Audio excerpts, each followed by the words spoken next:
8 de janeiro. Pois bem, adeus 2023 e olá 2024. Falaram que eu não ia sofrer, falaram que eu não ia chorar, mas deixa eu te dizer, mentiram, viu? Mentiram! Cá estamos nós, um ano depois do fatídico dia 8 de janeiro, 1 ano e 10 dias mais ou menos, mas tudo bem. E antes de qualquer coisa, já vai o nosso... Foi mal, tava doidão. A gente levou as férias bem a sério. Mais ou menos. E tamo voltando agora de segunda marcha, hein? Um ano depois, dá pra cravar com absoluta tranquilidade. Com tranquilidade. Que o Brasil não aprendeu muita coisa, não. Próximo dizer. Mas antes do... Vamos esculachar, hein? É preciso fazer justiça. A gente saiu melhor que os americanos, hein? Não que isso seja muito difícil, dada a loucura que é por lá. You're not gonna be a dictator, are you? I said no, other than day one. Então tudo bem. O New York Times fez uma matéria comparando as duas respostas a dois peculiares dias de janeiro. O dia 6 de janeiro de 2021 em Washington We're gonna walk down and I'll be there with you to the Capitol. e o 8 de janeiro de 23 em Brasília. Bora, exército! Faz a linha, porra! Dá ordem aí, caramba! Comanda tua tropa, porra! A matéria do Jack Nickas no New York Times no dia 8 de janeiro de 24. Foram dois ataques chocantes às duas maiores democracias do hemisfério ocidental, transmitidos ao vivo pelo mundo e fomentados por presidentes que questionaram suas derrotas eleitorais. We did win this election. Tirar o Lula da cadeia, tornar elegível para ele ser presidente na fraude. Esses atos representaram um teste de fogo para as instituições de ambos os países e provocaram um debate sobre como sociedades profundamente polarizadas poderiam seguir em frente após tais episódios. Você tem uma situação em que nada muda. O que a gente aqui batizou de calcificação. As pessoas estão com uma posição política tão forte, tão arraigada, que elas se calcificaram. Com o tempo, a resposta para essa pergunta tem se tornado cada vez mais clara. Apesar de similares, os ataques tiveram desfechos quase opostos. Nos Estados Unidos, o apoio à campanha de Donald J. Trump para retomar a Casa Branca tem crescido, enquanto ele se refere ao 6 de janeiro como um belo dia. Ao mesmo tempo, seu homólogo no Brasil, o ex-presidente de extrema-direita Jair Bolsonaro, Johnny Bravo, rapidamente segue rumo à irrelevância política. 6 meses depois de deixar o cargo, no ano passado, autoridades eleitorais o impediram de concorrer novamente até 2030. E líderes de direita têm evitado estar próximos a ele. E a loucura é que o 6 de janeiro em Washington foi incrivelmente mais grave que o 8 de janeiro daqui. Lá no Capitólio foram 5 mortos e faltou pouco para enforcarem o Mike Pence ou para matarem de fato a Nancy Pelosi. Aí o Trump usou dinheiro de campanha para fazer acordo por baixo dos panos com uma atriz pornô. Era uma atriz pornô. Ele também afanou caixas de documentos secretos do governo americano e se recusou a devolver repetidas vezes, além de claramente ter orquestrado o dia 6 de janeiro por lá. Por aqui é óbvio que o Bolsonaro era o grande líder, o grande inspirador. Não é eu autorizo, não. É o que eu posso fazer pela minha pátria. Mas digamos que o Trump foi incrivelmente mais vocal do que ele. Proud Boys, stand back and stand by. You'll never take back our country with weakness. You have to show strength and you have to be strong. E se o Bolsonaro já tá puto com... Ele já tinha mandado essa aqui na Globo News. O senhor acha que seria mais fácil, tá? Eu perguntei do Lula porque ele é um personagem mais fácil que Bolsonaro. O senhor acha muito mais. O Lula não tem comparação. O Bolsonaro não tem uma pessoa igual a ele. A gente tem que entender o Bolsonaro. O Bolsonaro não é uma pessoa, é de outro planeta. Ele não é uma pessoa que nem, é completamente diferente. Aí depois mandou essa aqui. Não, o Lula ou o Bolsonaro? O Lula não tem comparação. O Lula não. O Lula é um camarada do povo. O Lula é completamente diferente. O Lula é completamente diferente do Bolsonaro. Completamente diferente. E é um fenômeno também, porque chegar onde ele chegou. O Lula foi bem no governo também. E elegeu a Dilma depois. Ué. Agora, é completamente diferente o Lula do... Não tem comparação com o Bolsonaro. Completamente diferente. Em que sentido? Primeiro, que o Lula tem muito prestígio. O Lula tem prestígio, popularidade. Ele é conhecido por todos brasileiros. O Bolsonaro não. O Bolsonaro tem um mandato só. O Moro errou. O Moro superou os limites da lei. E ninguém imaginava que o Moro queria ser presidente da República. O pessoal já esqueceu. O Moro foi candidato a presidente. E ele viu que não deu certo, caiu fora. Virou candidato a senador. Quer dizer, ele fez tudo aquilo pensando em ser presidente da República. Quando eu falo isso, o pessoal da direita fica bravo comigo. Amanhã é um cacete em cima de mim na internet. Pois é, o Bolsonaro não ficou feliz, não. Essa semana tinha um problema sério. Não vou falar com quem. Quem será? Professor Valdemar. Eu falei a palavra China hoje de manhã? Não falei. Se continuar assim, você vai implodir o partido. Se continuar assim, você vai implodir o partido. Eu sou do partido dando declaração absurda. Pois é, mas agora o Bolsonaro vai ficar puto com outro importante aliado. Um cara que já falou isso aqui no passado. O Bolsonaro eu tenho muita rejeição porque é um fascista. Ciro Nogueira, político de direita, que foi ministro da Casa Civil de Jair Bolsonaro e agora é líder da minoria no Senado, disse que a reação nos Estados Unidos é surpreendente. Abre aspas, existe uma unanimidade na classe política do nosso país de condenar esses atos. Fecha aspas, disse. Mais ou menos. Abre aspas, eu acho muito ruim que uma parte dos políticos americanos aplauda esse tipo de manifestação. Fecha aspas. Olha só! Se por acaso o golpe tivesse dado certo, Ciro continuaria ministro da Casa Civil. Não precisa ser muito inteligente, isso é coisa óbvia. Nogueira levantou a hipótese de que o Brasil rejeitou com tanta veemência os ataques porque muitos cidadãos experienciaram a violenta ditadura militar que governou o país de 1964 a 1985. Abre aspas, os Estados Unidos não viveram uma ditadura, uma época de período autoritário. A gente jamais quer que isso volte ao nosso país, fecha aspas, disse. Pois é, essa não parece ser a opinião prevalente dentro do bolsonarismo, não. O período militar não foi ditadura como a esquerda sempre pregou. Imagina os americanos achando que o Ciro Nogueira é um grande democrata. It's very sad. Mas há outra razão pela qual o Brasil rejeitou tão firmemente o 8 de janeiro. Um fator que pode representar uma ameaça não intencional às instituições do país. O Supremo Tribunal Federal expandiu seu poder para investigar e processar pessoas consideradas uma ameaça à democracia. Andou na prancha! Cuidado que o Xandão vai te pegar. Levitsky, professor de Harvard, disse que a abordagem do Brasil se assemelha à doutrina da democracia militante, estabelecida na Alemanha após a Segunda Guerra Mundial para combater o fascismo, na qual o governo pode impedir de concorrer a eleições os políticos considerados uma ameaça. Não à toa teve decano aposentado do STF falando em ovo da serpente. E ainda tem gente que acha que o STF agiu errado lá atrás com os inquéritos de ofício. Tu tava fora do Brasil, irmão? Mas chega de comparação com Washington e vamos pra cerimônia de 1 ano do dia 8. E a lista de ausentes diz muita coisa, hein? 13 dos 27 governadores brasileiros não participaram do ato em defesa à democracia e nem enviaram representantes. Os motivos alegados foram os mais diversos. O governador de Goiás, Ronaldo Caiado, está internado para um check-up médico e escreveu em uma rede social: é com respeito à democracia que vamos fazer nosso país crescer. Os governadores de Santa Catarina, Jorginho Melo. O senhor está apoiando um governo que é fascista e que se demonstrou antidemocrático. Mas de mão limpa, né? E do Paraná, Ratinho Júnior, aliados do ex-presidente Jair Bolsonaro, disseram ter outros compromissos marcados anteriormente e não compareceram ao ato. Ibanez Rocha, do Distrito Federal, que chegou a ser afastado do cargo após as invasões de 8 de janeiro, está de férias e foi representado pela governadora em exercício, Celina Leão. Pois é, o Ibanez deu uma de Anderson Torres e ficou de férias no 8 de janeiro. Estrategicamente discreto. Caiado é do União Brasil, Jorginho Melo é do PL, Ratinho Júnior é do PSD e o Ibanez é do MDB. Tarcísio está de férias na Europa.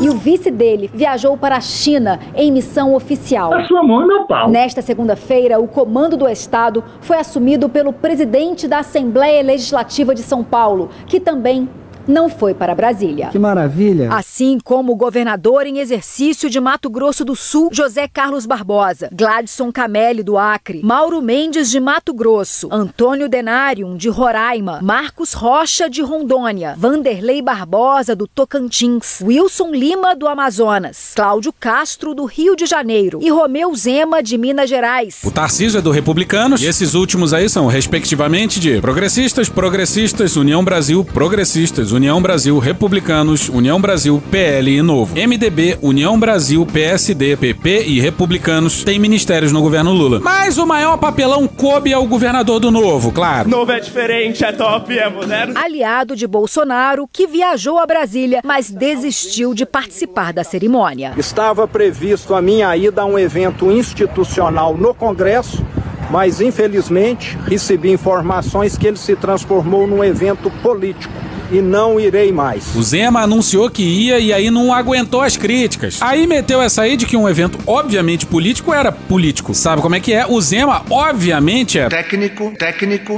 E justiça seja feita, da oposição, só 2 governadores e do PSDB foram à cerimônia. Raquel Lira e Eduardo Leite. E também aparentemente o Arthur Lira tinha mais o que fazer da vida. Meu amigo de longa data, Arthur Lira. Ninguém representa mais o Bolsonaro no estado de Alagoas do que eu. Se não é o Arthur Lira, esse cabra da peste de Alagoas. Esse estado não será vermelho. Puta que vergonha, velho. E também teve umas quase ausências. Bora pra Kátia Seabra e o César Feitosa na Folha no dia 7.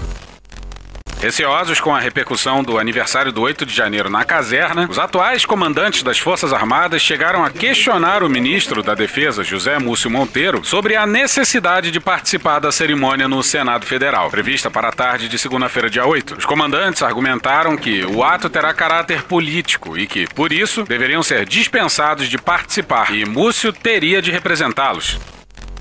Curioso que, quando é para aprovar 2% do PIB para defesa, o almirante da Marinha atropela o Múcio e articula com o líder da oposição. E confessa isso em público. Estrategicamente discreto. Generais tuitam ameaças à Suprema Corte e depois dizem não ter consultado o ministro da Defesa. Só tem hierarquia quando convém.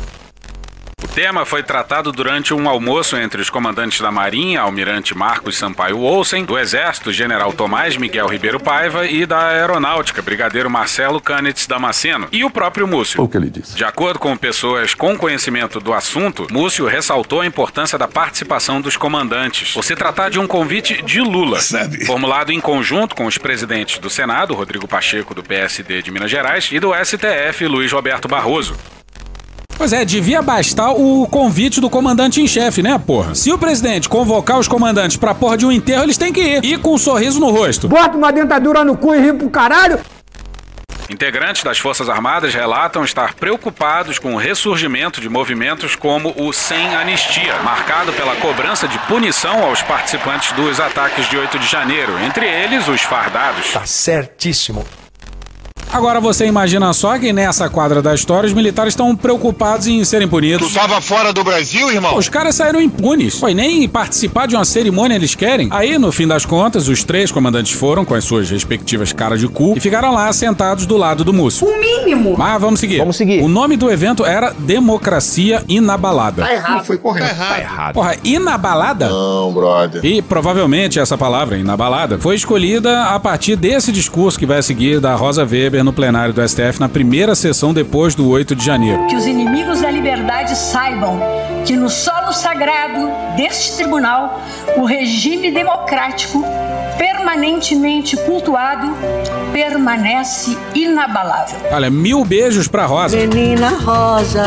Mas a nossa democracia foi abalroada, foi atropelada. E a gente só se salvou porque pelo menos uma parte do STF, e ainda assim tardiamente, acordou. E também porque esses caras participaram dessa tentativa de um golpe, e não estamos falando só da precária execução ali no 8 de janeiro não, depois de tornarem o Brasil um páreo internacional. O Fachin se reuniu durante a semana com a matéria da imprensa, e é verdade, com vários embaixadores de outros países, tá? Preparando ele o seguinte, quando aparecer o resultado no final da tarde do primeiro domingo de outubro, que os seus países reconheçam imediatamente o resultado das eleições. Bastante curioso isso que ele está fazendo. Aí, sem apoio lá fora, não tem apoio aqui dentro. É o Senado americano enviando uma mensagem clara contra o eventual golpe, de apoio à democracia brasileira. O Senado americano aprovou uma resolução pedindo o rompimento das relações com o Brasil em caso de golpe. A expectativa é de que os Estados Unidos reconheçam rapidamente o resultado eleitoral no Brasil. O mesmo movimento é esperado também por parte dos países europeus. A CIA, que é a agência de inteligência dos Estados Unidos, fez um alerta ao governo brasileiro e sugeriu que o presidente Jair Bolsonaro deveria parar de fazer críticas ao sistema eleitoral. Eles já avisaram a Bolsonaro que reconhecerão como presidente quem quer que a Justiça Eleitoral aponte como vencedor do pleito em outubro de 2022. Os fardados conseguiram tomar em quadros públicos dos americanos, que passaram um bom tempo dando golpe golpes na América Latina? Doideira! Se a gente pode pensar na nossa democracia como uma democracia tutelada pelos militares, como uma democracia licenciada pelos generais, desde que os civis não inventem coisas como a Comissão Nacional da Verdade ou mudanças no currículo de formação deles, aí sim a nossa democracia tutelada tá absolutamente inabalada mesmo. Brasil bagunça. Os generais fizeram o que fizeram e não tem um general preso. Civil tem um monte, em especial a cúpula da Polícia Militar do DF, e eis a nossa desgraça. O papel da Polícia do DF foi criminoso, tão criminoso quanto o papel do Exército. E boa parte da cúpula segue presa. Inclusive esse cara aqui, ó. Eu fui lá saber quais eram as ordens, se ia entrar, se não ia entrar. Nisso, o Major da Silva, que estava comigo lá, me toca e fala: coronel, olha pra trás. Quando eu olhei pra trás, tinha uma linha de choque do Exército montada, com blindados, e por interessante que parecesse, eles não estavam voltados para o acampamento.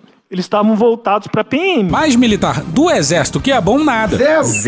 Zero. Por que será? O Exército ninou e embalou os golpistas no acampamento e nada aconteceu à cadeia de comando do Exército. Pelo contrário, 2023 foi um ano de vitória para os malditos milicos. A Júlia do Ailib fez um documentário para Globo sobre o dia 8, intitulado A Democracia Resiste. Mais ou menos. E esses minutos aqui explicam bem demais a cena mais emblemática do dia 8 de janeiro e o quão criminosa foi a postura dos...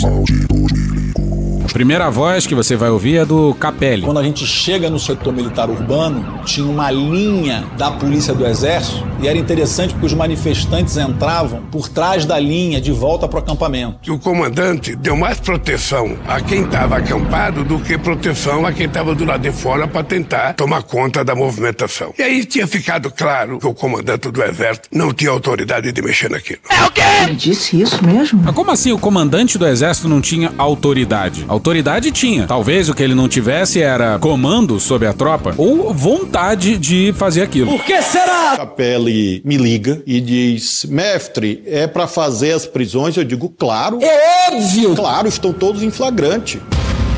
Eu virei pro então comandante, Coronel Fábio Augusto, falei pra ele. Mano, corra, rapaz. Falei pra ele. Passarinho que come cu não sabe a pedra que tem. Falei pra ele. Prepara a tropa que nós vamos entrar e vamos prender todo mundo. Que delícia, cara! A voz a seguir é do Coronel Fábio Augusto Vieira, então comandante da PM do DF. Nós recebemos ordem do secretário interventor para poder entrar no acampamento e realizar todas as prisões. Já a seguir, o Gustavo Henrique Dutra de Menezes, o general Dutra, ex-comandante do Comando Militar do Planalto, na CPI dos atos antidemocráticos, na CPI do DF. Eu disse, Fábio, essa operação é muito complexa. Essa história de mandar prender, eu acho que é meio complicado isso aí. Complicado. O que é complicado?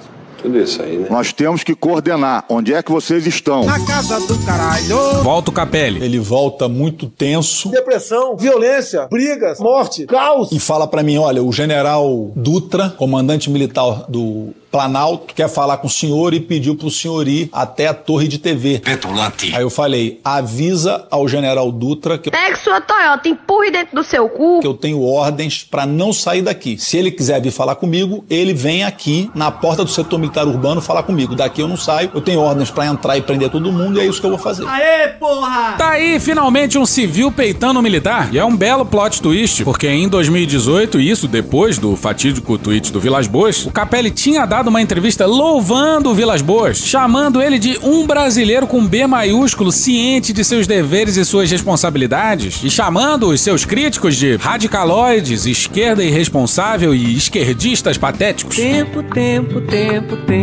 Mas tudo bem, o tempo muda as pessoas mesmo. Um dia vão tocar essa música pra gente. E aí o general passa 5 minutos, o general Dutra chega. Eu virei pro doutor Ricardo, essa operação é muito complexa. Complicado. O que é complicado? Tudo isso aí, né? Difícil. Imagina só, um acampamento na frente do QG, um grande número de pessoas mais velhas, em grande maioria desarmadas, e o exército que fazia questão que fosse ele que agisse ali. O exército considerou isso uma operação complexa. Porra, imagina numa guerra. Caralho. Alô, Bolívia, a saída pro Atlântico tá dando mole aí, hein? Esquece essa porra de Pacífico. Esquece essa merda aí, porra. Nós temos que planejar essa operação, senão tem o risco de morrer gente. Paz.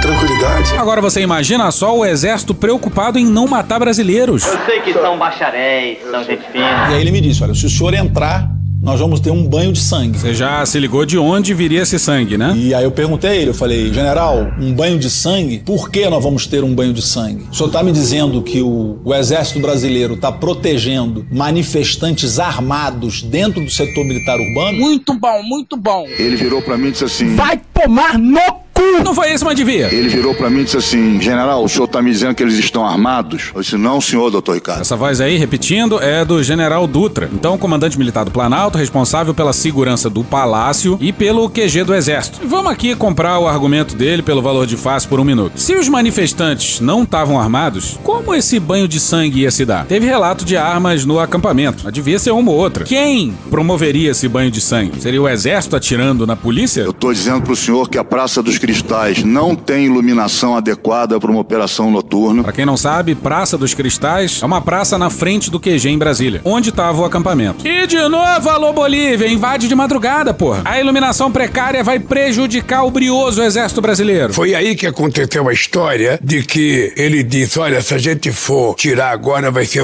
pode ter muito problema, porque já é tarde da noite, já tinha gente bebido. Pega aí. Pega aí. No acampamento ainda tem espeto de churrasco, faca de churrasco. Alô, Bolívia, não precisa nem vir com o tanque, não. Traz umas facas, traz um espeto, tá tranquilo. Isso aí já desmobiliza o exército. As pessoas estão cansadas. Claro, pô, melhor prender a pessoa quando ela tá descansada. Tem mulher, tem idoso. Que claramente, na visão do general, não pode ser preso. Se nós entrarmos sem planejar, vai ter gente que pode morrer até afogada no lago. Babaca do caralho. A Praça dos Cristais tem um lago. Só que o lago da Praça dos Cristais tem entre 30 e 32 centímetros de profundidade. Não mete essa. Caralho, a criatividade desse pessoal é fascinante. Fica a pele e me liga. Diz, ó, o general tá dizendo que não vai ter prisão. É meu pau em sua mão. E de fato mesmo, no final das contas, não houve naquela noite e nem na madrugada. Puxa daí, Sobral. Os militares, tendo proclamado a República, julgaram-se donos da República e nunca aceitaram não ser os donos da República. E o general Dutra não tirou isso da própria cabeça, não. Isso aí deve ter vindo do alto comando do Exército, do comandante do Exército. Organizadas com base na hierarquia e na disciplina. Volta com Capelli. Enquanto eu conversava com ele, chegaram reforços na linha da Polícia do Exército. Inclusive, eles moveram blindados. E agora o coronel Fábio Augusto na CPI do DF. O general Dutra conversou com o interventor, havia uma formação do Exército na frente, com vários militares do Exército, 2 blindados apontados para a via N1. E por interessante que parecesse, eles não estavam voltados para o acampamento. Quando cria um impasse com ele se afasta de mim. Afasta de mim esse porra. E faz uma ligação telefônica. Não fala nem recebe chamado. O pessoal 1 hora atrás. E eu resolvi ligar para o general Gonçalves Dias, então ministro-chefe do Gabinete de Segurança Institucional. Um grande show de insubordinações. Porra. O general se cansou de falar com um civil, interventor federal na área de segurança pública do DF, e aí resolveu ligar para um colega de farda. A senhora não nomeou meu amiguinho, a senhora demitiu meu amiguinho. E general, nós estamos numa situação grave aqui, a polícia está aqui, nós vamos ter uma operação sem o planejamento adequado. Por favor, liga para o presidente Lula e explica para o presidente Lula que essa operação tem alto grau de risco. O Dutra fala em planejamento, mas vale lembrar disso aqui, hein? Esse aí é o Jorge Eduardo Naime, ex-chefe do Departamento Operacional da PM do DF. No dia 28 de dezembro, nós nos encontramos no CMP a tarde inteira, fizemos um planejamento total, que nós íamos fazer uma operação no acampamento. No dia 28, a gente fez essa reunião. No dia 29, eu coloquei às 6 horas da manhã à disposição das Forças Armadas, 450 policiais militares, inclusive tropa de choque, canil, aeronave, tudo pronto para que a gente fizesse uma operação de desmobilização daquele acampamento. Quem efetivamente impediu, por exemplo, da ação da Polícia Militar em relação a essa desmobilização? Excelência, a informação que eu recebi, que eu presenciei, não eu recebendo, mas o comandante geral recebeu na minha presença, eu junto dele, foi do general Dutra. Foi do próprio general Dutra desmobilizando as tropas e dizendo que não seria necessário. E aí a gente foi impedido, não conseguimos fazer nem metade do que, nem o que estava previsto, nem no que não estava previsto, não conseguimos fazer. E a gente foi impedido pelo próprio Exército Brasileiro. O senhor disse que tentou retirar esse acampamento e foi impedido pelo Exército. Foi o general Dutra que o senhor escutou que veio uma ordem para que isso não acontecesse, confirma? Sim, excelência. O Exército não permitiu permitiu que a Polícia Militar retirasse de lá. O senhor deu o nome do general Dutra, que estava sob o comando do general do Exército, do comando general do Exército, que também era, evidentemente, bolsonarista e acompanhou a eleição e o resultado eleitoral das eleições ao lado do senhor Jair Bolsonaro. Olha que legal. Ou seja, o problema não é planejamento ou falta de planejamento. O problema de verdade foi externado pelo próprio Múcio. Não tenha dúvida nenhuma que eu tive muita dificuldade em tirar o núcleo desses movimentos. Porque eu tinha certeza que eu estava mexendo ou negociando com gente que tinha ligações até com as próprias Forças Armadas. O Múcio tinha dito em reuniões no governo antes do acontecido de domingo que uma das razões para não acabar com o acampamento é que a mulher do Vilas Boas era uma das organizadoras. Tá, mas volta. O Dutra tava no telefone com o G. Dias, pedindo pra ele falar com o Lula que ia dar merda. Ele, Dutra, eu não preciso ligar pro presidente, o presidente está aqui na minha frente. E volta pro Capelli. Num dado momento, ele volta pra minha frente para que eu ouvisse a conversa dele ao telefone e ele fala: que bom, presidente. Se nós entrarmos agora sem planejamento, podemos terminar essa noite com sangue. Foi aí que ele me disse o seguinte: presidente, eu tô preocupado porque pode ter uma chacina aqui. Vai ver, o Exército Brasileiro ia matar muitos policiais. É uma loucura. Ai, que loucura. É muita gente, é tarde da noite. Ele na mesma hora falou, seria uma tragédia. E falou assim, general... A sua mão é meu pau. General, isola a praça e prende todo mundo amanhã. Flashback. Alguém do Exército alertou a senhora e os demais manifestantes de que no dia 9 de janeiro de 2023, pela manhã, iriam ocorrer prisões das pessoas que permanecessem acampados? A mim não, porque eu não estava. Mas as pessoas que estavam ali no acampamento, eu recebi mensagens, e isso todo mundo ficou sabendo, que desde a madrugada, inclusive pela manhã, que eles foram avisados que se retirassem do local. Avisado por quem? Por alguns membros do Exército Brasileiro. Você não sabe nomes? Não, senhor. End of flashback. Pois é, aí nessa, um bando de gente fugiu. Ficaram só os mais malucos. Eu vi ele dar uma declaração de que falou comigo e eu concordei. Lógico que eu concordei. Eu não queria que tivesse genocídio, eu não queria que tivesse violência. É genocídio, é exagero, né, Lula? Lula se expressou mal, mas vamos em frente. Por isso que eu falei, a gente vai cercar o acampamento, não vai deixar sair ninguém. E eles colocaram o tanque lá muito mais para proteger o acampamento do que para dar força para nós. Olha a merda aí! Ele dá a entender que o presidente teria concordado, ele dá a entender se aconteceu ou não, eu não posso afirmar. Então foi o quê? Um grande telefone sem fio? Como assim o Capelli não pôde afirmar? Se havia desconfiança, era pra, na hora, ele ter ligado pro Lula, falado com o Lula de alguma forma? Você está certo. Aí ele desliga o telefone e fala, olha, eu conversei com o presidente ponderou, tá concordando em a gente ter mais calma. O general Arruda, comandante do Exército, quer falar com o senhor, lá no QG. Vamos lá? Era pro general ir até o civil e não o contrário. Mas ainda bem que o Capelli foi lá, porque o que vem agora mostra bem as reais intenções do Exército. Eu falei, pois não, vamos lá. Que porra é essa, batata? É, Cristiano, também achei parecido com a trilha do Mr. M.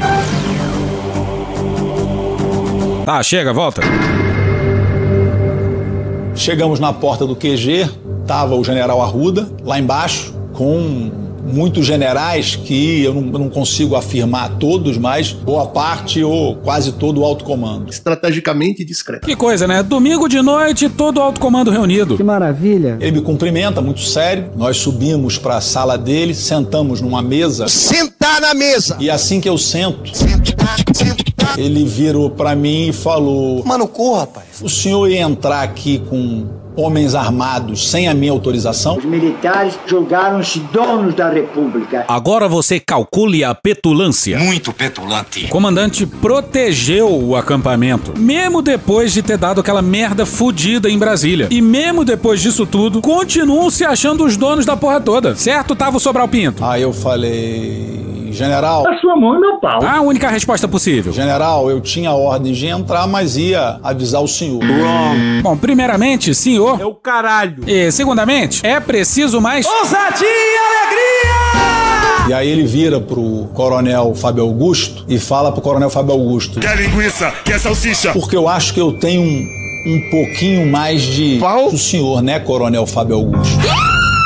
Não foi isso, mas foi isso aqui, ó. Que foi quase igualmente tão sério. Porque eu acho que eu tenho um pouquinho mais de homens armados que o senhor, né, Coronel Fábio Augusto? Mas que filho da puta, olha aí, veja você. Na época isso foi noticiado pela Bela Megali, mas agora a gente tá ouvindo isso da boca de alguém que tava lá naquela reunião. E o mais louco é que o comandante nem falou isso peitando o Capelli, que era o interventor e líder da tropa. Ele meteu essa diretamente pro comandante da polícia. E esse episódio mostra bem demais como toda a cadeia de comando do Exército tinha que ser presa, assim como a cúpula da polícia do DF foi presa. Mas embora os policiais sejam militares, eles ainda são civis. O Brasil tem uma incapacidade crônica de prender general, e o que não faltou foi oportunidade. Por muito menos que o tweet do Vilas Boas teve general uruguaio pegando 15 dias de cadeia pra deixar de ser otário. Aqui ia ser uma comoção nacional. Percebi que o ânimo, o clima tava bastante tenso. Pois é, nessas horas aí, tomar no cu, meu irmão. Resolve já. Fala com tranquilidade. Vai tomar no cu com todo o respeito. E passei a argumentar com o general Arruda sobre a necessidade de imediatamente desmontar o acampamento e prender todos que estavam ali. E eu fiz a afirmação e falei pra ele: o senhor concorda, general? Aí ele falou: não.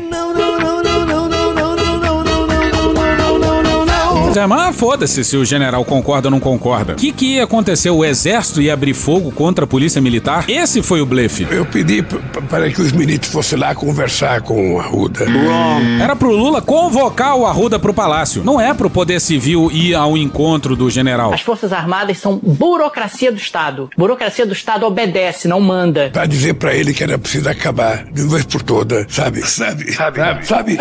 com aquele acampamento. Que não era mais possível ficar aquele acampamento. Flávio Dino. E eu chego na altura em que o Capelli havia me dito que a PM estava. Só que quando eu viro, eu vejo a polícia do Exército em formação, 2 ou 3 linhas, mas não de frente para o acampamento, de frente para a PM. Eles estavam voltados para a PM. E eu vi também os blindados do Exército se locomovendo, saindo de vias e se agrupando ali, com soldados aparatados, como se fossem para um combate. E sempre vale lembrar que o Lula podia ter aposentado todo o alto comando golpista, mas achou boa ideia indicar o Arruda. Subimos para a sala do alto comando. Nós fomos conduzidos a uma sala em que estavam vários militares. E chegamos eu, Múcio e Rui. E aí eu digo ao comandante: para com essa porra aí, meu irmão! Nós vamos cumprir o que a lei manda. E aí ele diz: não. Você me diz não. Olha só! Mas é aí quem mandou aí? É a democracia tutelada. E ai de quem mandar prender eles. É por essas e outras que Braga Neto e congêneres nem depuseram na CPI da Covid, por exemplo, sendo ele o coordenador do governo federal no combate à pandemia. Nem na CPI do dia 8, situação na qual ele era vice da chapa que tentou roubar as eleições de tudo que é jeito. Aê, Bolsonaro Urubu, aqui é os eleitores do Lula, ó, andando a pé, 25 quilômetros pra ir votar, que tu botou a federal aqui no povoado pra proibir o povo votar pro Lula. Nem ouvido ele foi. E, continuando assim, eles vão continuar a fazer tudo que bem querem e bem entendem. Não vão. Tenho absoluta certeza que torciam por uma virada de mesa porque tinham ojeriza, ódio. Que nojo de vocês! O ódio nos olhos. Um ódio que não é presumido, eu vi ao que nós representávamos. O PT! Pânico moral. Puxa daí, General Tomás. Que a gente está na bolha, todos nós estamos na bolha. Todos nós somos da bolha fadada, da bolha militarista, da bolha de direita, da bolha conservadora. A maioria de nós somos dessa bolha. E o pior disso talvez seja a ingratidão. O Lula fez chover bilhão e mais bilhão nas Forças Armadas. Ajudou a desmobilizar a CNV. E nem assim. Era a maioria? Não. A imensa maioria das Forças Armadas no dia 8 de janeiro foi legalista. Forças Armadas no dia 8 de janeiro foi legalista. Pois é, a gente já disse isso aqui. Se a gente pegar todo o efetivo do Exército, a gente pode até dizer que a maioria não queria golpe. Tem lá seus privilégios, leva uma vida relativamente tranquila, não quer esse tipo de problema. Mas trata-se de uma instituição hierárquica. E lá em cima do alto comando só tem golpista, porra. Se a maioria do alto comando fosse legalista mesmo, não teria acampamento na frente do QG. Acampamento que pedia pra eles darem um golpe. Se a maioria do alto comando fosse democrata, não teria essa blitzkrieg de anos contra o sistema eleitoral. Se a maioria do alto comando fosse legalista de fato, o Exército não viveria celebrando o golpe de 64. Se a maioria do alto comando fosse legalista, alguém teria teria ido a público na primeira vez em que se falou em intervenção militar, em novo AI-5, em artigo 142 e congêneres, e dito: ô galera, vocês estão viajando, para com essa porra aí, porque não vai rolar porra nenhuma dessas que vocês estão pedindo aí não. Porra. E isso também ajudou. Pois é, ajudou que os militares ali na reta final não quiseram dar um golpe, tá, ajudou. Ou talvez não tenha atrapalhado, mas porra! Porque se houvesse uma adesão naquele momento da maioria das Forças Armadas, é claro que o manejo ia ser muito mais difícil. É óbvio, né? E não teve apoio porque os americanos vieram pra cá e falaram que não ia ter apoio pra golpe não. Porra, Bolsonaro cuspia na cara do Biden dia sim, dia também. Muita denúncia de fraude, muita denúncia de fraude. Mariana Sanches na BBC. Quando o conselheiro de Segurança Nacional dos Estados Unidos, Jake Sullivan, e o assessor especial do presidente americano Joe Biden, Juan Gonzalez, entraram no gabinete de Jair Bolsonaro, eles já não esperavam uma conversa de melhores amigos.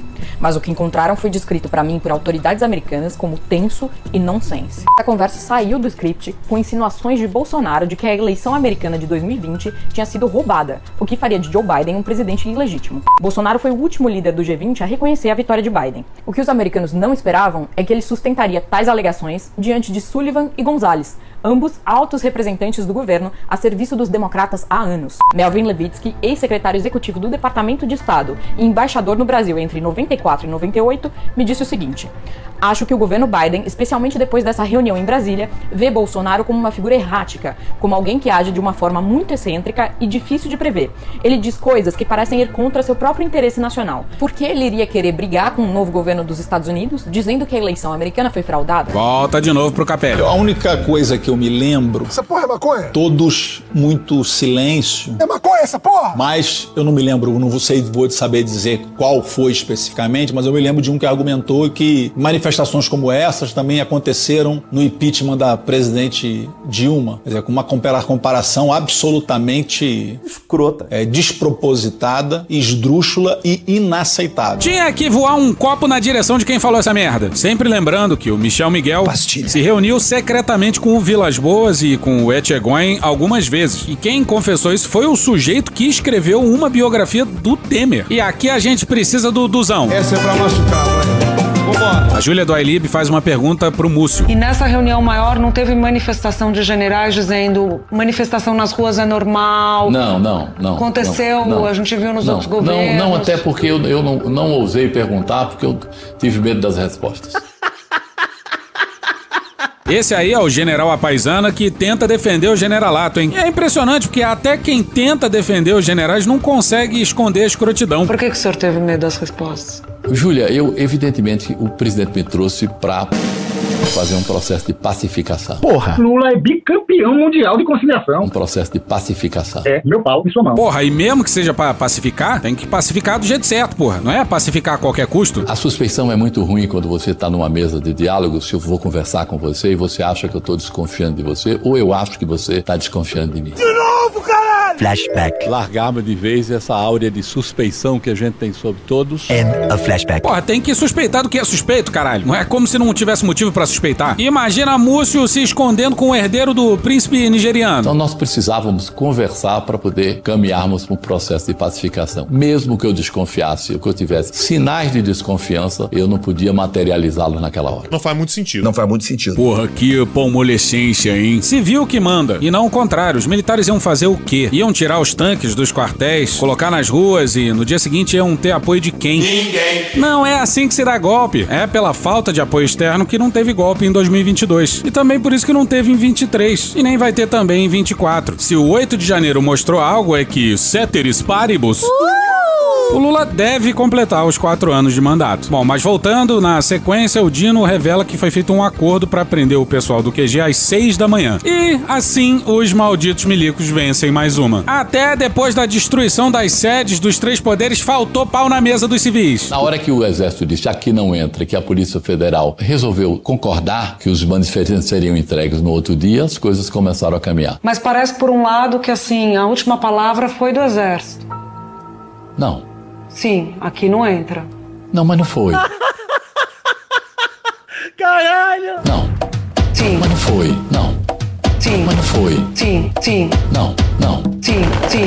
Não, mas não foi. E um beijo pra Júlia do Ailib. Volta pra ela e pro Dino. Se não tivesse tido esse acordo nessa noite, talvez a gente tivesse outro desfecho. Eu já pensei nisso semanas, meses. Vamos imaginar que não aconteceu, eu chegasse lá, diante do impasse e dissesse: comandante, muito obrigado, boa noite, saísse, pegasse o carro, junto com o interventor, e dissesse: vamos entrar aqui e prender as pessoas. O que ia acontecer? Então, no tribunal da história, que é um tribunal mais distanciado, eu creio que a imensa maioria vai concordar que o acordo foi certo. Será mesmo? Não. Os militares blefaram e os civis caíram mais uma vez. Mais uma vez, as forças antagonizaram o poder civil em uma ordem completamente razoável e num processo eminentemente político. E, mais uma vez, os civis não cortaram o processo. E o comandante Arruda só foi cair no dia 21 de janeiro. Pra que essa ansiedade, essa angústia? O Arruda, general do Comando Militar do Planalto, só foi exonerado em 11 de abril. A pressa não se justifica. As pessoas mais sérias não brincaram em serviço. As pessoas mais sérias tomaram as posições que tinham que tomar e estabelecemos a normalidade. Pois é, a normalidade de uma democracia tutelada, onde quem teve a palavra final foram os generais. E, para nossa surpresa, o Gonê, na cerimônia de 1 ano do dia 8, foi na mosca. Mas... infelizmente. É só retórica mesmo. A frase é: o que é passado é prólogo. A frase nos desperta o aviso de que o que passou é sinal do que pode vir a ser. É só olhar pro lado e ver que a gente tem um Congresso de direita. E tudo leva a crer que ele vai pender ainda mais pra direita. E com maioria no Senado, eles aprovam o impeachment de quantos ministros do STF eles quiserem. Não demora muito pra um pastor de bancada evangélica comandar uma das casas do Congresso. Olha na história! O que a gente compreende por democracia continua sob ataque. Os vilões continuam os mesmos. E nada deles serem punidos. E o que não falta é crime do bolsonarismo e crime dos verde-oliva, nas mais diferentes áreas. Bolsonaro e os militares desacreditaram o sistema eleitoral, armaram um país cada vez mais dividido e polarizado. E isso vai perseguir a gente por muitas décadas ainda. A gente falou muito em justiça seja feita, mas o pessoal do governo não mediu as palavras com a Júlia do Ailib, não. Foram de uma sinceridade brutal e pintaram bem o absurdo daquela data, sem aliviar pros militares. É melhor só palavras do que nada. Mais palavras e ações é melhor, né? Mas vamos voltar pro começo da desgraça do dia 8. Era pra gente seguir na linha cronológica, mas... deu errado. E aqui a gente vai fazer uma costura entre o documentário da Júlia do Ailib, na Globo News, o documentário da Folha, uma entrevista do Lula pro Globo, uma entrevista do Xandão pra Veja e o documentário da BBC. Mas eu não tinha visto o que eu vi aqui. Aqui foi uma coisa inusitada, ou seja, você depois de uma eleição, eu imaginava que eles tentassem fazer alguma coisa na posse. Eu acho que eles ficaram com medo porque tinha muita gente. Tinha havido aquela atuação canalha, sabe, que envolveu inclusive gente de Brasília, sabe, que contestou com o movimento, que tocaram fogo em ônibus. No dia que eu fui diplomado, manifestantes incendiaram 4 ônibus e 10 carros. Eu estava no hotel assistindo eles queimando o ônibus, queimando o carro, e a polícia acompanhando sem fazer nada. E por algum motivo o Ibanez continua governador de Brasília. Havia, na verdade, um pacto. Pá! Fica numa bunda! Pá! Fica na outra! Pá! Pacto entre o ex-presidente da República, entre o governador de Brasília e a polícia, tanto a polícia do Exército quanto a polícia do DF. Lula fala do Exército, mas é curiosa a escolha de palavras. Ele fala em polícia do Exército, como se o problema fosse só do batalhão que devia guardar o palácio. Outro comando do caralho! Isso havia, porque aquilo não, inclusive com policiais federais participando, ou seja, aquilo não poderia acontecer se o Estado não quisesse que acontecesse. E olha que o Lula nem falou na bomba que quase explodiu no aeroporto de Brasília em plena noite de Natal. Ameaça de bomba no aeroporto de Brasília. Confirmaram que era de fato um explosivo. Tinha gente que achava que eu deveria sair do hotel. Eu falei, não vou sair do hotel. Por que eu vou sair do hotel? Bom, aí veio a posse, foi muito tranquila a posse, uma festa maravilhosa. O povo me deu a posse, tudo. Tivemos a primeira semana, como todo o governo tem, governando com muita tranquilidade. E eu estava um pouco incomodado com as manifestações na porta do quartel. Não parece. O Lula ligou pro Múcio e... Alô? Agora no documentário da Folha. Chamei o comandante do Exército e disse, olha, o que é que a gente vai fazer com isso? Isso é melhor não mexer, porque tá diminuindo. Flashback. Eu tenho parentes lá. E é uma manifestação da democracia. Acho que aquilo vai se esvair. End of flashback. E nós sabíamos que ali tinham famílias de militares da ativa que não concordavam com o resultado eleitoral. Flashback. Aí, pessoal, tá lotado. 24 de novembro de 2022, horário do Jogo do Brasil. Mas o povo não quer nem saber de Jogo do Brasil. O povo tá aqui, ó, lutando pelo Brasil. Agora você tá bonitinho aí em casa aí. Quando seu filho virar um boiola ou a sua filha uma sapatão esquerdista, não reclame da sua vida. A flashback. Tinha esposa de generais. Pessoal, aqui, ó. De quem que a senhora é esposa mesmo? Do general da esposa. De gente importante que a gente não podia fazer nada. Algumas pessoas se tem que tirar na marra, mas não havia uma ordem judicial para tirar. Você é maluco, é? Se não tinha a ordem, como é que o então comandante da PM do DF disse aquilo? O coronel Naime. No dia 29, eu coloquei às 6 horas da manhã à disposição das Forças Armadas 450 policiais militares, inclusive tropa de choque, canil, aeronave, tudo pronto para que a gente fizesse uma operação de desmobilização daquele acampamento. E a gente foi impedido pelo próprio Exército Brasileiro. Volta para a entrevista do Lula no Globo. E eu estava um pouco incomodado com as manifestações na porta do quartel. Incomodada ficava a sua avó. Eu, antes de viajar para São Paulo, conversei com o ministro Múcio. Ele disse que estava tranquilo e que as pessoas iam se afastar, que ele tinha conversado com o ministro e que as pessoas iam sair. Então eu viajei tranquilo. O golpe tá aí! Os militares enganaram o Múcio e o Lula? Ou foi só o Múcio que enganou o Lula? Ou todo mundo tá mentindo? Não sei! Eu, sinceramente, não me passava pela cabeça que eu ia ser pego de surpresa, óbvio, no domingo com aquela manifestação. Eu, sinceramente, não tive as informações corretas de que tinha possibilidade de acontecer aquilo. O que eu tinha de informação é que os acampamentos estavam acabando. Mas depois eu fiquei sabendo que durante o sábado começou a chegar gente de ônibus nos acampamentos. Volta pro documentário da Folha. O comandante do Exército disse, olha, no Brasil todo não tem mais do que 4.500 pessoas. Isso vai acabar. Eu disse assim, não entra nenhum ônibus no comando do Exército. Essa falha aconteceu. Começaram a chegar ônibus de fora, os ônibus não entraram, mas as pessoas entraram e engrossou o número de pessoas lá e eles resolveram marchar pra cá. Deu errado. E sabe-se lá por que caralhos o Múcio continua sendo ministro da Defesa. O general Apaisana continua lá. Olha essa entrevista que ele deu pro ótimo Fábio Victor na Folha no dia 6. Aliás, antes disso, diz aí, Tim. Leia o livro O Poder Camuflado, de Fábio Victor. Esse trecho da entrevista também tá no documentário da Folha. Ele começa perguntando. Alguns falam com um certo sarcasmo até que o senhor, pela sintonia com as Forças Armadas, é um general sem farda. O que o senhor acha desse apelido? Eu acho o máximo, só porque eu gostaria que dissessem mais. Tomar no cu, só pode ser provocação, Cristiano. Tomar no cu. Porque todas as vezes que dizem isso, as forças ficam satisfeitas. Porque vê em mim uma pessoa que trabalha por ele. Porra! É simples assim. Um manda e o outro obedece. Um dia desse, um competente deputado do PT disse isso num discurso que eu era, na realidade, um ministro das forças, não do governo junto às forças. Você não pode imaginar como isso me fez bem junto às forças. Tá errado. Tá muito errado isso. O Múcio ainda apela pro escárnio, porra. Aí é foda. É foda. Outro que demorou pra ser demitido foi o general Gonçalves Dias, do GSI. Alô, Luiz Inácio, tinha que ter colocado o GSI na mão de civil. Aí apareceu um general amigo do Lula e deu no que deu. Eu liguei pro Gonçalves. Pra perguntar, Gonçalves, do que tá acontecendo? Nós temos o plano de escudo do Planalto. O plano estava acionado. As tropas estavam todas de prontidão. Ele disse nada, tá tudo sob controle, Eu falei, Gonçalves, a pessoa eu tô entrando, eu tô vendo pela televisão, Gonçalves. Porra. E por algum motivo o Lula não derrubou o Gonçalves no próprio dia 8. Alguns minutos depois, outra ligação. Não, pode deixar que eu vou dar uma olhada, mas não vai acontecer nada, tá sob controle. Eu falei, Gonçalves, não tá sob controle, Gonçalves. As pessoas invadiram o palácio, não tem ninguém lá pra dizer não. E o cara só foi cair em abril. Dia 8 o rapaz estava mais perdido que o Davi Luiz no 7-1. Eu só queria poder dar alegria ao meu povo. Também temos a informação de que o Gonçalves Dias e o ministro Múcio diziam pro senhor, pegando o pulso dos militares da hora, que a esplanada só esvaziaria se houvesse a GLO. Golpe tá aí, cai quem quer. O senhor recebeu essa informação? Recebi e disse que não ia ter GLO. E no dia 8 nem o Gonçalves Dias nem o Múcio foram demitidos. O Dino conta. Eu liguei ao presidente e ele perguntou, e aí? E aí? E aí? O que fazer? E eu cumpri o meu papel de assessoria técnica.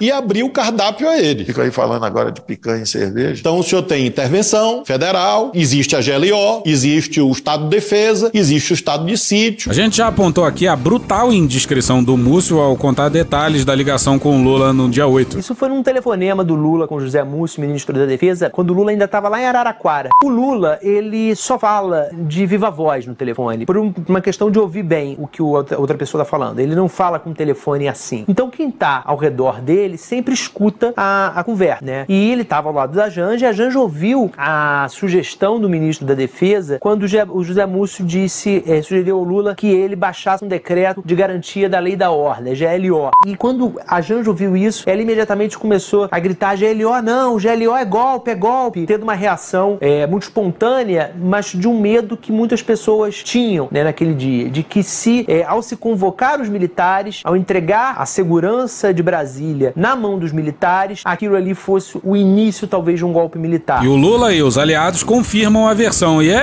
por demais espantoso, né? Abrir esse cardápio aí. E aí, quando se abre o debate sobre a GLO, a Janja ela tá sentada nesse momento, e ela fica em pé e diz: GLO não, é entregar para os militares.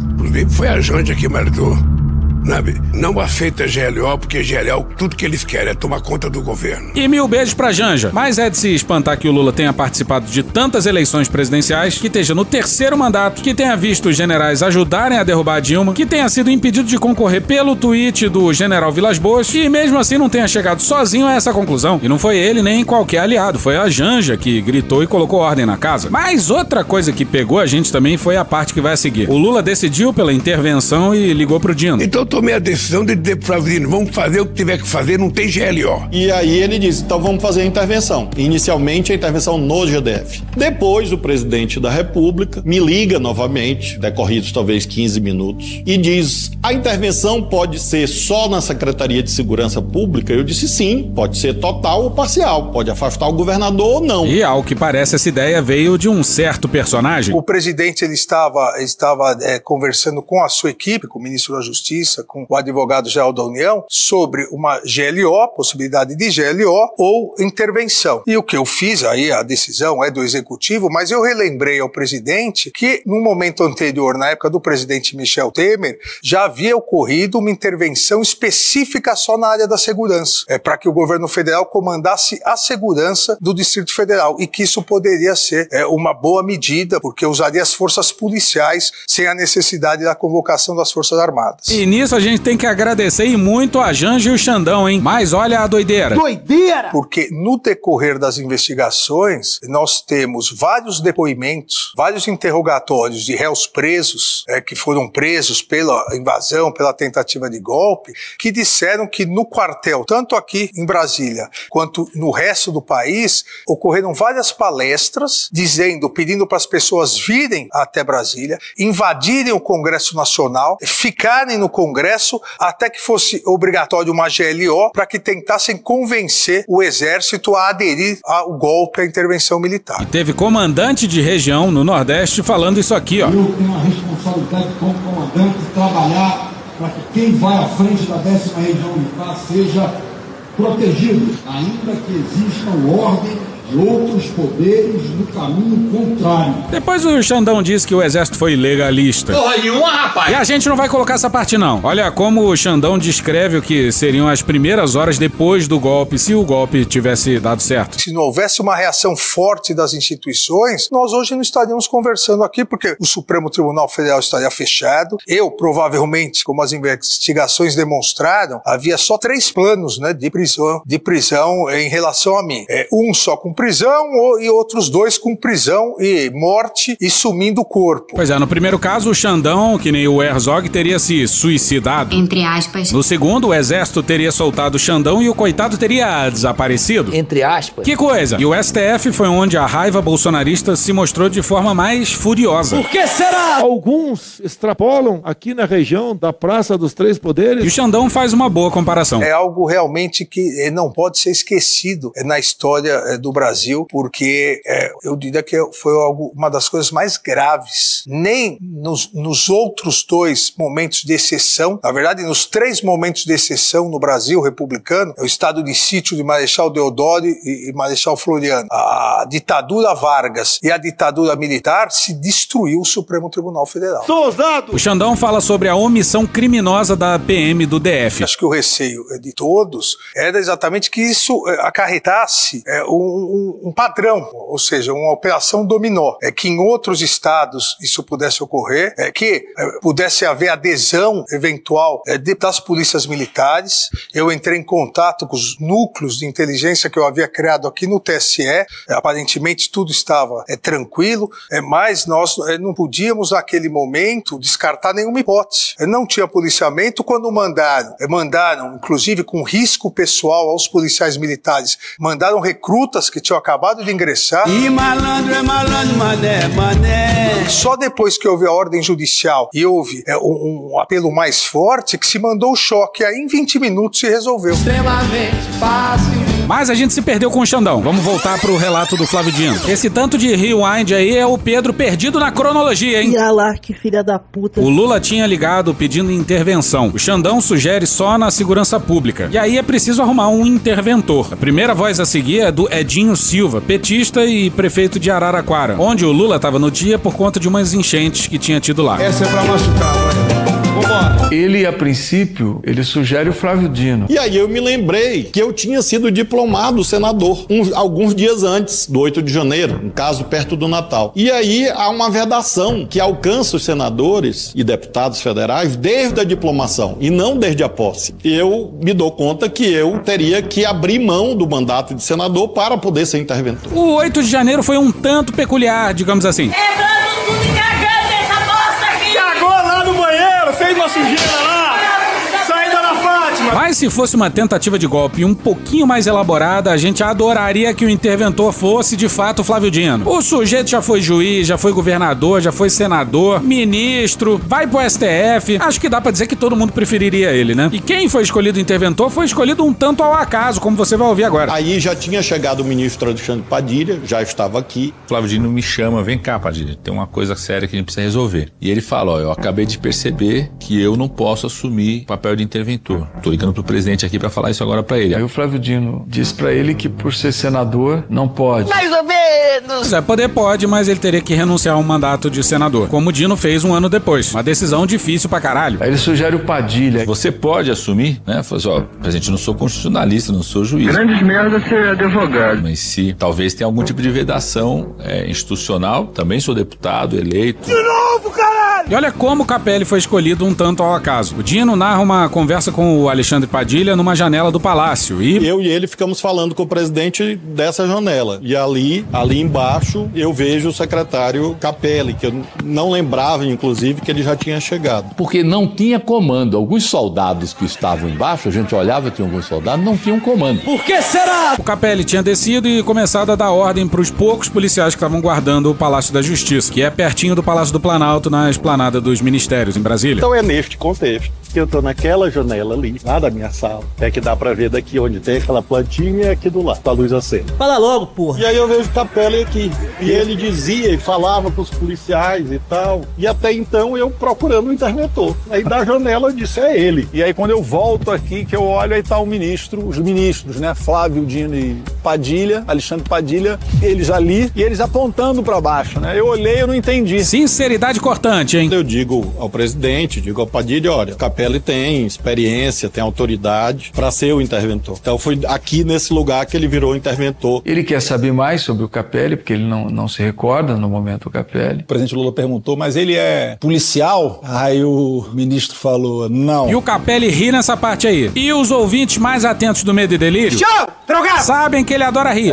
Mas ele é especialista em segurança pública? Aí o ministro falou, não. Ele é o quê? Aí o ministro falou, jornalista. Minha querida, eu sou um jornalista de alta performance. Aí o presidente falou, jornalista? Ele falou, jornalista, e ele é o 02 aqui do Ministério da Justiça. Porra, 02, podia ter falado do número 2 do Dino, vice da pasta, mas 0102, pô. 04 é transam. E a garantia sou eu. A garantia sou eu, presidente. O senhor está colocando o vice-ministro da Justiça para ser o interventor comandar uma situação grave como essa. Como o Dino não queria abrir mão do mandato, até fazia sentido colocar o número 2 da pasta como interventor. E o Capelli tem que ser elogiado pelo dia 8. O que pega pra gente é a obra do acaso. Do Dino tá na janela, vê o Capelli dando ordens pra tropa. Aí tem muita gente que ainda se recusa a chamar o dia 8 de tentativa de golpe. Tu tava fora do Brasil, irmão? E o historiador Francisco Teixeira, da UFRJ, explicou bem demais na matéria da Natália Viana, da Agência Pública, no dia 7.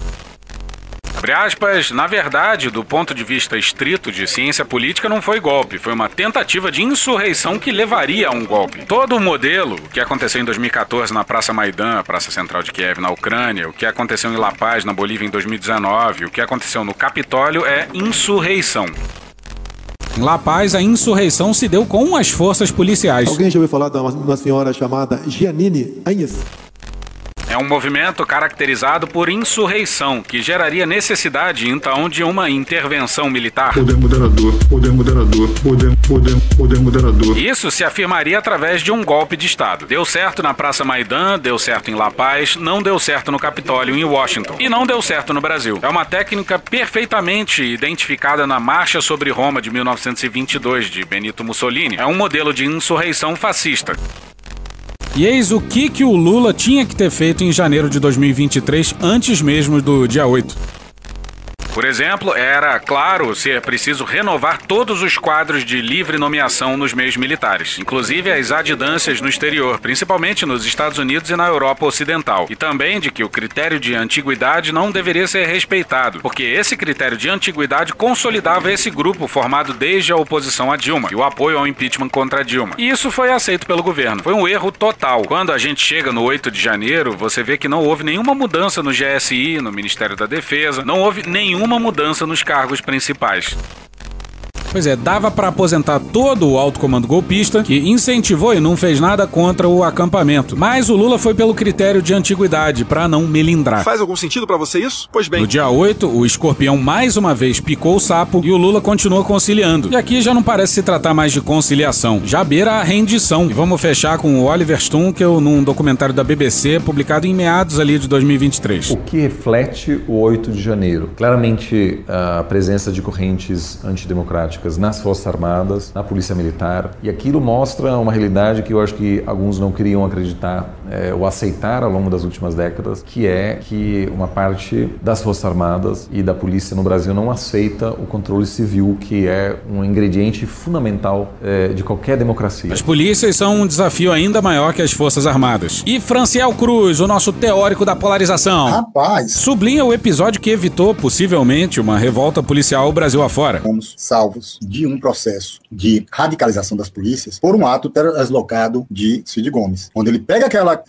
máquina, aquela Caterpillar, aquela porra lá, e vai pra cima dos amotinados da polícia e toma o tiro, aquilo ali promove uma comoção e consequente refluxo de algo que já estava armado, que era a radicalização das polícias. Volta pro Oliver Stunkel. De fato, não há democracia forte com um forte envolvimento das Forças Armadas. A gente vê democracias ao redor do mundo onde o envolvimento militar enfraquece as instituições, seja no Paquistão, no Egito, na Turquia, enfim, muitos países, a história é sempre a mesma. Então isso claramente demonstra que todo o processo de democratização ainda está em fase de implementação e ainda enfrenta muita resistência até hoje. Isso vai dar muito trabalho para não só este governo, mas para outros governos lá na frente. Infelizmente. E o Brasil está perdendo talvez o momento mais propício da história recente para enquadrar os militares, que ainda tem nas costas os crimes da pandemia e as tentativas de golpe. Não foi só o dia 8. A continuidade dessa insanidade significa que os civis vão continuar ajoelhados aos coturnos. Tem tudo para não dar certo. A segunda razão é que o Brasil faz parte da onda de democratizações que aconteceu nos anos 90, com muitos outros países aqui na América Latina, mas também na Europa Leste. E o fracasso de um caso muito importante como o do Brasil também representaria uma péssima notícia para muitas outras democracias na região. Então, nesse sentido, um sinal de que que depois de 30 anos, em vários sentidos, todas essas democracias ainda enfrentam vários desafios. E por último, eu acho que uma questão que é muito nítida no debate global sobre o Brasil é que o Brasil é visto como um laboratório de movimentos radicais, sobretudo da extrema-direita. O país talvez seja um dos mais afetados pela disseminação